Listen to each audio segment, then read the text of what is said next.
Welcome to Introduction to the Philosophy of the Human Person Quarter 1, Module 7, The Human Person as an Embodied Spirit. Limits and Transcendence. You are a human person. You are able to sensibly experience the world, look at your beloved's beautiful face, smell the sweet scent of the flowers, feel the warmth of your friend's embrace, taste the delicious meal prepared especially for you, listen to the sound of soothing music as it is played to you, and everything the material world offers. At the same time, you are able to appreciate your supportive friends, wonder at new learnings and discoveries, and understand what is being talked about. You also hope for some things to be better and desire for more of all the beautiful things in the world. What a wonderful life it is! On the other hand, you have a share of the not-so-wonderful moments in life like sadness, pain, suffering, and the like. Sometimes you fail in having what you hope you would have or fail to do what you have promised. After all, you would say, I am only human. What does it mean to be human? Is it simply having a body? Or more than the body? Allow yourself to have an encounter in this module with that which is most obvious to your being human, that of having a body, which offers you both your limitations and possibilities for transcendence. At the end of this module, you should be able to 1. Recognize how the human body imposes limits and possibilities for transcendence. 2. Present some philosophers' positions on the body and spirit. 3. Identify the limitations of the human body and its possibilities for transcendence.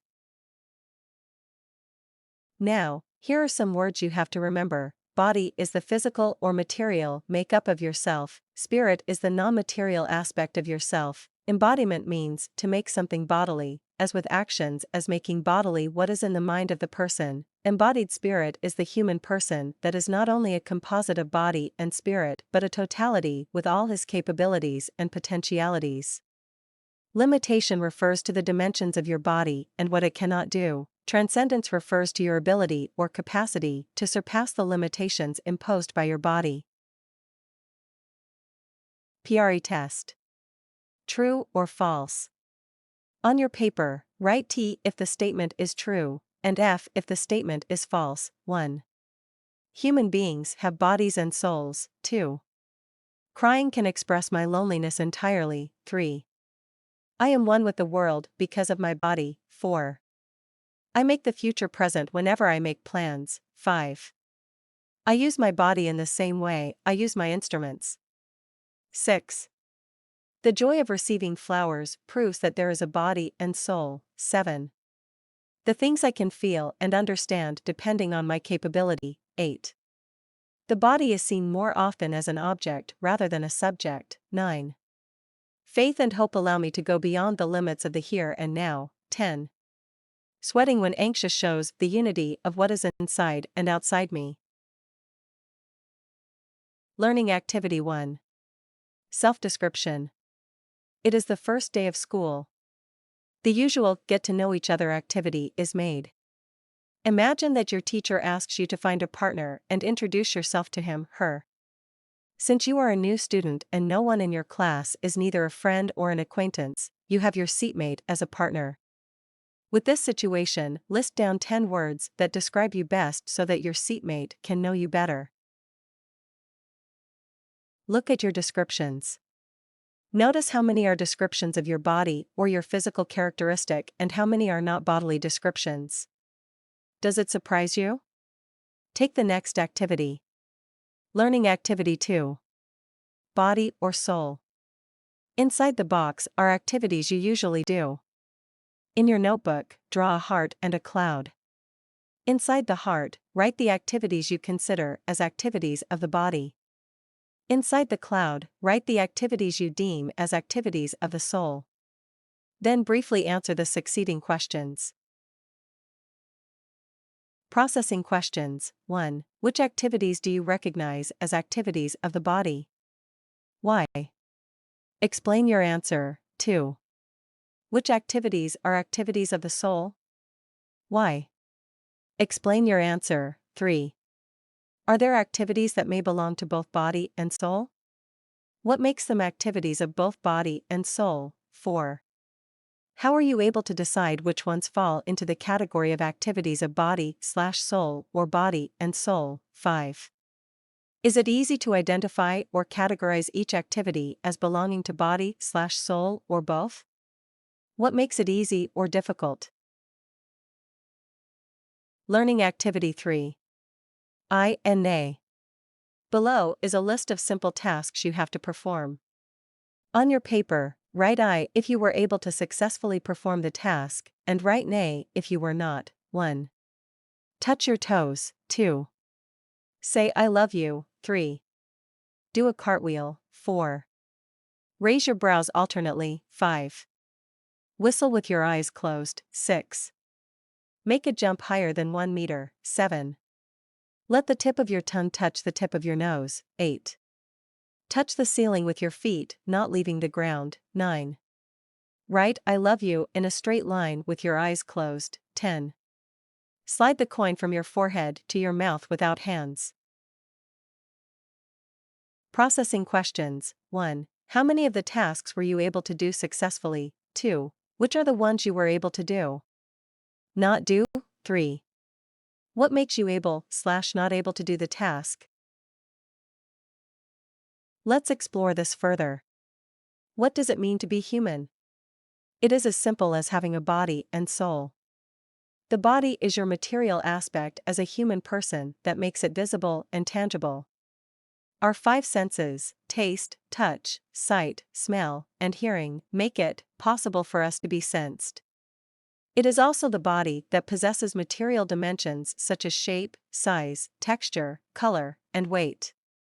On the other hand, the soul is not visible and tangible, which makes the activities of the soul hard to identify. Though the presence of the soul is not as obvious as the body, we could take from the non-physical activities of man that which is of the soul or spirit. The presence of invisible thoughts and feelings. The occurrence of a basic decision, and the presence of conscience attest to the presence of a soul in man. Though these things are hidden and unseen, they point to a world whose presence is certain. The deep feelings shared through words and sensible expressions, the changes occurring in everyday life rooted in decisions made, and the direction and guidance of conscience make concrete the presence of the soul. In the second activity, some of the listed items could be easily identified as activities of the body, and some are activities of the soul. Other items, however, would elicit second thoughts about whether they would belong to the body or to the 5 souls, hence a third option is made that they would be of both the body and the soul. This happens as we think of a man in 2 ways. First, man is presented in our minds or rationality, where we make a man an object of our thought and understanding. Here, man is something we can think about, divide into parts, study the relationships of parts and wholes, and make concrete representations of what we found out. Second, man is presented to us in our lived experience, that is, in the way we experience our human life. Our daily experience of life presents manifold data that becomes a treasury of our knowledge of ourselves, others, and the world. Our reason has the capacity to divide or analyze its contents. In our minds, we separate the body and the soul. But our experience extends further and remains faithful to such experience that identifies the activity as of the body and the soul. Thomas Aquinas identifies the soul as the principle of life. As such, it is the beginning and foundation of human life, without which or the absence of which will be the death of a man. The body cannot be the principle of life, for it would suppose that everything that has a body would be alive. Our experience proves otherwise, that not all bodies are alive. Moreover, it is the one that enables us to receive and perceive all non-tangible things. Whatever is received according to the condition of the receiver. Some philosophers would treat the body and the soul separately, highlighting which to them is more important. In the ancient period, Plato would say that man is a soul, because it is his essence. The human body is simply imprisonment for his free and pure soul, which is freed at his death, to see the absolute truth. Aristotle would regard man as a unified body and soul, like the unity of sugar, coffee, and milk in espresso. Insofar as this is the world of matter, then all things are made up of matter and form. In the medieval period, Thomas Aquinas and Augustine of Hippo both assert the higher importance of the soul like the charioteer and the horse where the charioteer is not one without a horse. René Descartes of the modern period highlights the distinction between the body and the soul by declaring his man as a thinking being, residential cogitans, and an extended being, residential extensa. Although he recognizes unity, he still finds it ambiguous, hence being unreachable by the human mind with certitude. Gabriel Marcel would speak of man neither as a body alone nor a soul alone, not even of an aggregate union of body and soul, but of man as an embodied subjectivity. Man's embodiment is not treating the body as an object to be analyzed, systematized, and conceptualized, but a subject that performs the concrete experience, hence it does not make sense to separate the body and the soul. Although man is made up of body and soul, these two distinct realities in man's life cannot be separated as long as man is in this world. The separation of the body and soul, while we are yet here on earth, is possible only at the level of analysis. Looking at the body and the soul separately like an aggregate would invite priority of one over the other.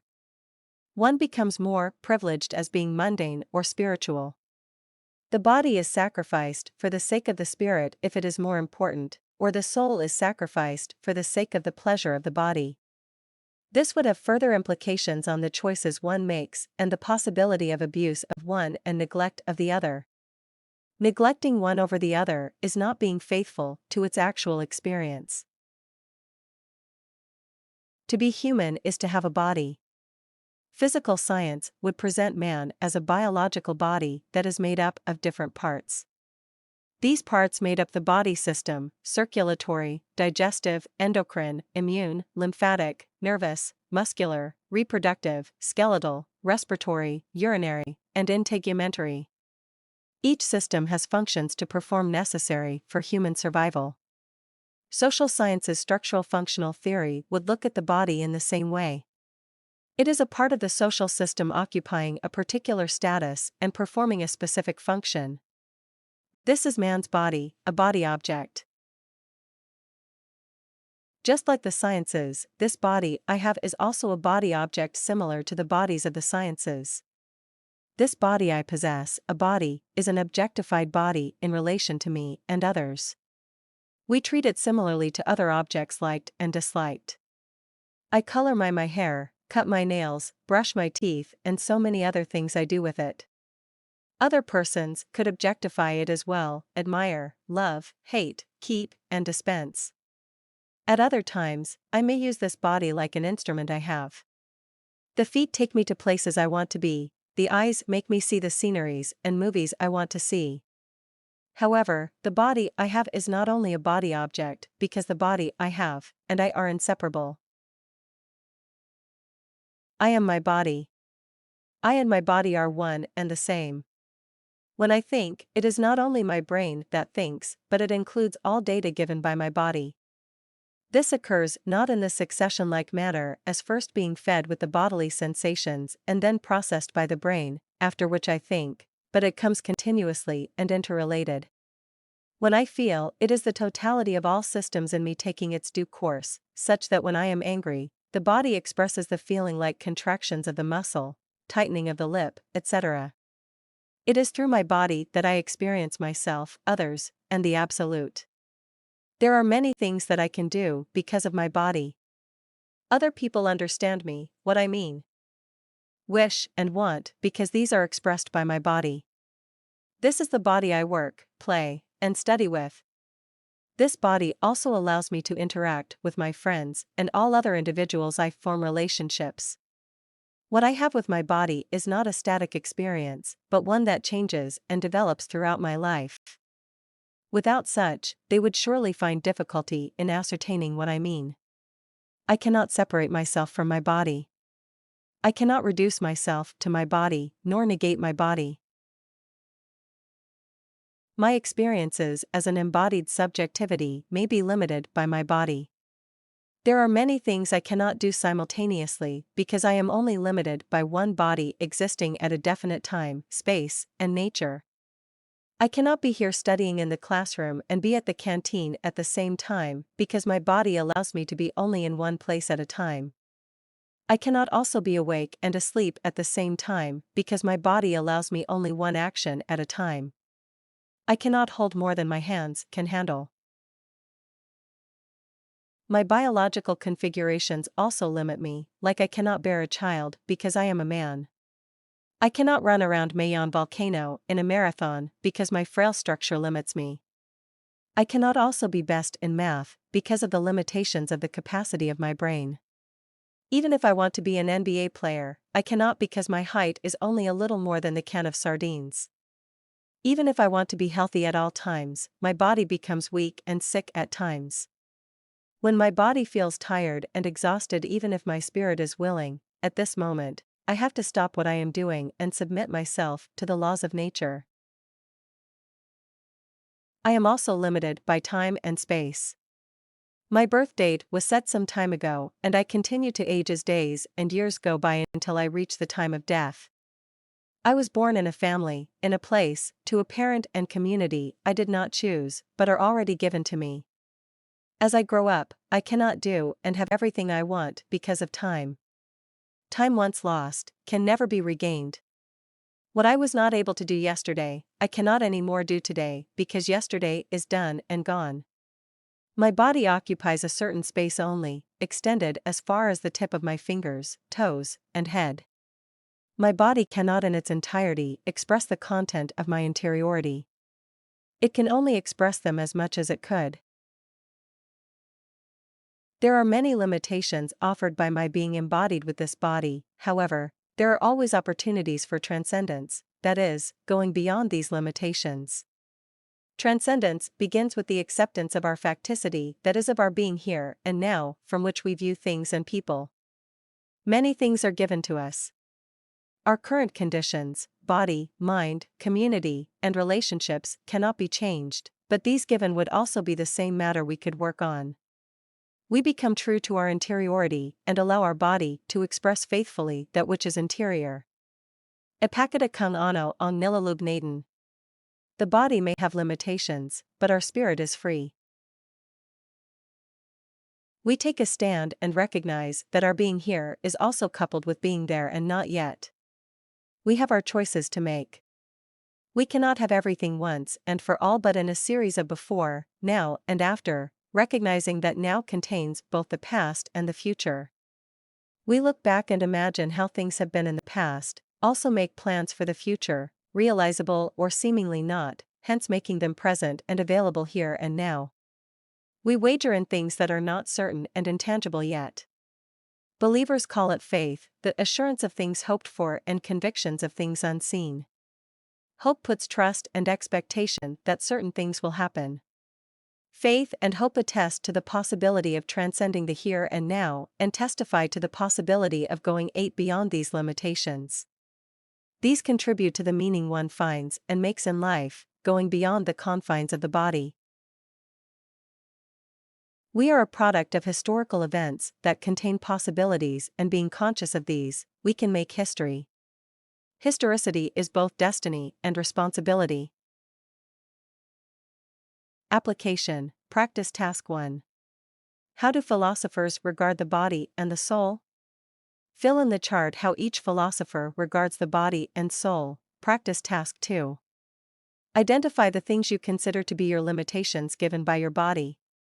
In the opposite column, write the things which you consider and how you may overcome such limitations. Practice Task 3. Below are 5 simple sentences. If the sentence presents the body as an object, write O. If the sentence presents the body as a subject, write S. Let's assess. True. On your paper, write A if only the first statement is true, B if only the second statement is true, C if both statements are true, and D if both statements are false. 1. A man is made up of body and soul. B. The body is tangible while the soul is invisible and intangible. 2. A. Whatever is received according to the condition of the receiver. B. Understanding is in the brain, while emotion or feeling is in the heart. 3. A. Receiving flowers from our loved one is a concrete experience of the body. B.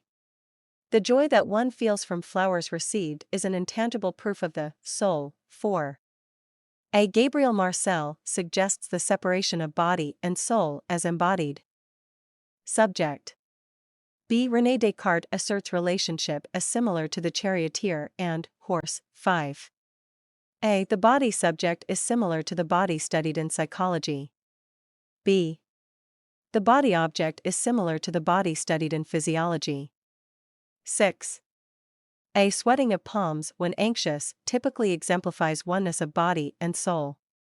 B. Smiling though the heart is aching is being true to interiority. 7. A. An examination I am currently taking limits me. B. Projecting myself in consonance with my dream delimits me. 8. A. The body cannot entirely express my subjectivity. B. The loneliness felt when a person dies can be entirely expressed by crying. 9. A. The past is present in the here and now through imagination. B. The future is present in the here and now through plans. 10. A. My belief in God and the afterlife separates me from my current condition. B. Faith and hope make the unseen seen somehow. Post-test. Now you are almost done with your module. So, let us see how far your journey with the embodied spirit has taken you. Given the following statements, write in your journal T if the statement is true, and F if the statement is false. Also, provide not more than 2 sentences explaining why it is your answer. 1. Sweating when anxious shows the unity of what is inside and outside me. 2. Human beings have bodies and souls. 3. Faith and hope allow me to go beyond the limits of the here and now. 4. Crying can express my loneliness entirely. 5. The body is seen more often as an object rather than a subject. 6. I am one with the world because of my body. 7. The things I can feel and understand depending on my capability. 8. I make the future present whenever I make plans. 9. The joy of receiving flowers proves that there is a body and soul. 10. I use my body in the same way I use my instruments. Assignment. Draw your body and give its dimensions. If you find it difficult to draw, you may simply describe or make a list of the dimensions of your body, example, medium built, round face, etc. Then, propose possibilities of transcendence. You may write as many possibilities as you can think of. Imagine the countless possibilities you have.